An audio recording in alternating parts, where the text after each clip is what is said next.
The Austin Police Department is searching for Mackenzie Byrne, white, female, 3 years old, 3 feet 2 inches, 30 pounds, brown hair, brown eyes, and wearing a gray shirt and pink and purple pants.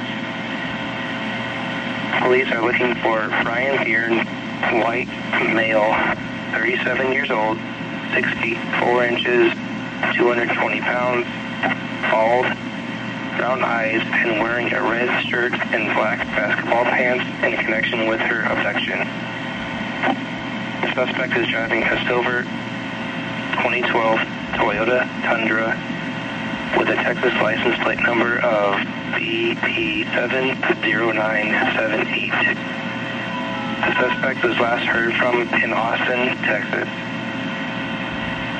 Law enforcement officials believe this child to be in grave or immediate danger. If you have any information regarding this abduction, call the Austin Police Department at 737-228-9357.